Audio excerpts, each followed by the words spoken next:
What's going on, everybody? My name is Aiden and welcome back to another video. Ladies and gentlemen, today I want to talk about an article that is named and described as the hidden problem that is holding back the Chicago Bulls. Well, firstly, I want to shout out the person who did write this article. It's from Pippen and Easy, and it's by Max Holbrook, ladies and gentlemen. So shout out to him. This was made, I think, a few days ago, and I want to talk about it just a little bit in this video. But before we get any further, if you liked the video and you want to see more from me, drop a like, drop a follow, and or subscribe if you are new, and let me know what you guys think about the Chicago Bulls and I guess the hidden reason why the Bulls suck so bad and why the Bulls are so poor and all these things. Now, essentially, I'm not going to go into the article itself and his opinion, just because I feel like it's always best to read it yourself. I shouted out the article, the name, and obviously the person that wrote it. So you have all the information you need to go and read it yourself. But I will give you the reason that he suggested. And that reason essentially is the Chicago Bulls have drafted very poorly and has wasted their potential in these players.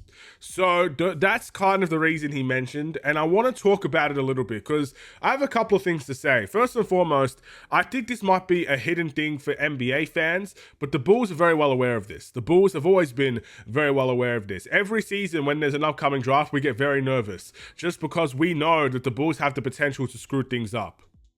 The history is on our side in this sense. Multiple second-round picks are no longer with the Chicago Bulls. Even players that go undrafted and we give them a chance are no longer with the Chicago Bulls. There are very few players of success from this new regime. You know, I think Ayo Dosunmu, maybe Matas Buzelis.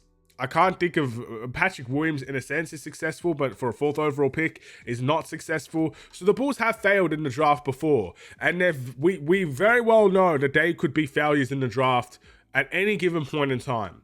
So that's the question we need to ask ourselves, is that can that really change?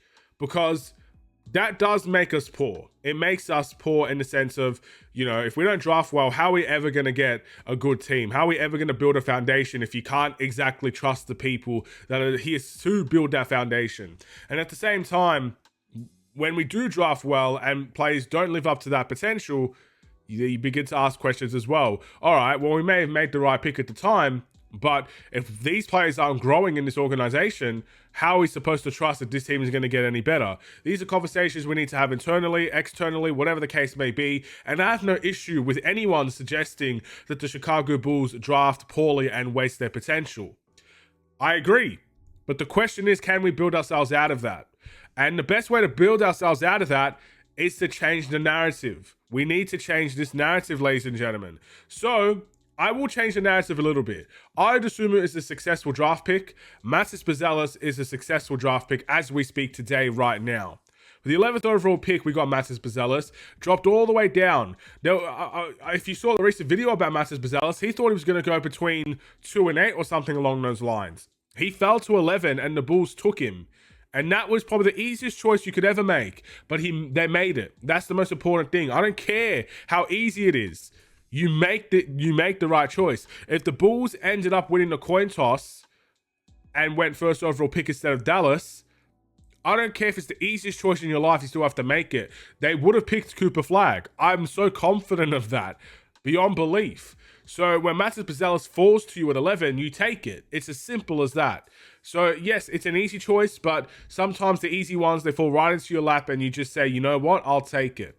And Ayo Dosunmu was another, I would say, relatively easy choice, considering they said publicly they were stunned that he was still there. And they picked him, right choice. So we've had success in the draft before, but now it's time for continual success. This is where we look at Noah Asenge, Lachlan Aldridge, the two players that we drafted in this previous draft at 12th overall pick, and I don't remember the second round what number it was. I think it was like 37 or 57. I can't remember, but whatever the case may be, we selected two players in this NBA draft, and we need to look at them now and see if they're going to be successful on the court. Noah Asenge we picked at 12. So there's a lot of expectation for this player to be a big deal for the Chicago Bulls in the future, to at least be an impactful player on the court. It may not start like that. We know that the Bulls love to use the G League as an experiment for these players. It happened with Buzelis, it happened with Ayo, it will happen with Noah Asenge. He will start his season in the G League. But if they could truly have a system in place because I have no issues with the G League. If the G League is truly going to teach these guys how to be professional basketball players and make an impact in the NBA, that's exactly what we need. And Noah Asenge is going to be the one to watch in this regard. Because how many failures are we going to have to multiply or add up, ladies and gentlemen? It's getting too much to count at this point. But all it takes is a couple. You know, all it takes is a couple. It takes a couple of picks to change the franchise. You know, it could be an outlier pick like a Lachlan Aldridge that could turn out to be something. It could be Noah Asenge, who's the raw prospect that could turn out to be something. Whatever it is, ladies and gentlemen, it only takes a couple. We don't have to get it right every time. We don't. We only have to get it right a couple times. And that could be the difference. A couple times in consecutive years, maybe. And that could be the difference in us being the best drafting team and the worst drafting team. Or the Bulls sucking to the Bulls being elites. Sometimes it only takes a few, ladies and gentlemen. Sometimes you pick the right choice. Sometimes you have to get lucky. Sometimes you have to find a hidden gem. But it's about making that right choice. I hope the Bulls can show with Noah Asenge they made the right choice. I hope the Bulls show with Lachlan Aldridge they made the right choice. But until that narrative is changed, I cannot defend the Chicago Bulls in this standpoint. I fully agree that we've not drafted well for the most part. I fully agree that when players come here, they do waste their potential. I fully agree with the fact that players that do leave the Chicago Bulls in the end, most of the time they go on to have better careers. Lauri Markkanen has had a better career since he left the Chicago Bulls. It's as simple as that. Wendell Carter has had a better career, more stable career since he's left the Chicago Bulls. That is a fact. We know that as a fact. And it will happen with other players as well. We know this. So let's not pretend we are here with the best development team in the world. But all it takes is a few, just a couple of right picks, and things can change for this organization. The narrative can be flipped. They can start writing articles about how we're the best drafting team in the league with a couple of picks, a couple of right choices. We'll have to wait and see if Noah Asenge is the right one.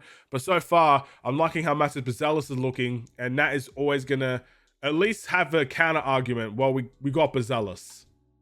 That's always a counter argument we can always turn to. So we'll see. Thank you for watching. I know people will also say, well, we also have Coby White. Coby White's pick was not made from this regime, so I wouldn't classify that as a success or a failure. We know Coby White's turned out to be a success as a 7th overall pick, but this regime's going to make that deal. The best thing you could say about this regime is they kept him around when everybody else left. So that's a positive, I guess. Stay safe, stay healthy, and stay tuned for more. Take care, and peace.